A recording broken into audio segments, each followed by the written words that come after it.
বামেদের অবস্থা শোচনীয়, নোটার চেয়েও কম ভোট। দিল্লি বিধানসভা নির্বাচনে কার্যত অস্তিত্ব সংকটে সিপিএম।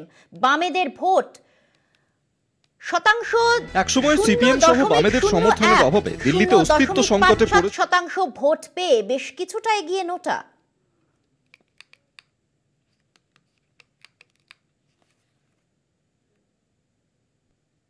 বামেদের সমর্থনের অভাবে দিল্লিতে অস্তিত্ব সংকটে পড়েছিল ইউপিএ সরকার। বামেদের সেই প্রতিপত্তি আজ ফিকে। রাজধানীতে কার্যত ধুলোয় মিশে গিয়েছে সিপিএম। দিল্লি বিধানসভা নির্বাচনে বামেদের সংগ্রহ মাত্র 0.01% ভোট। ভোট শতাংশের নিরিখে বামেদের ছাপিয়ে গিয়েছে নোটাও। নোটার প্রাপ্তি 0.57%।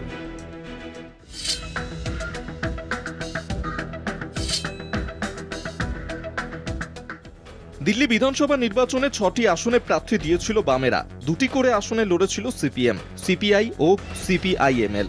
নির্বাচনে নেমেছিল ঢাক ঢোল পিটিয়ে, কিন্তু মিলিতভাবে বামেদের ঝুলিতে ঢুকেছে মাত্র 2158টি ভোট। সেখানে নোটার সংগ্রহ 5627টি ভোট। বামেদের পাশাপাশি নোটার চেয়েও কম ভোট পেয়েছে আরও 2 সর্বভারতীয় দল, নীতিশ কুমারের জেডিইউ। এদের ভোট শতাংশ 0.01। সর্বভারতীয় দল মায়াবতীর বিএসপি 0.58% ভোট পেয়েছে। চিরাগ পাসওয়ানের এলজেপি পেয়েছে 0.53% ভোট। নির্বাচন কমিশনের তথ্য অনুযায়ী কারাবাল নগরে সিপিএম প্রার্থী অশোক আগরওয়াল পেয়েছেন 457টি ভোট। সেখানে নোটা পেয়েছে 709টি ভোট। বদরপুরে সিপিএম প্রার্থী জগদীশ চন্দ্রের প্রাপ্তি 367টি ভোট। সেখানে নোটা পেয়েছে 915টি ভোট। বিকাশপুরীতে সিপিআই প্রার্থীর ভোট সংখ্যা 580, নোটা পেয়েছে 1127টি ভোট।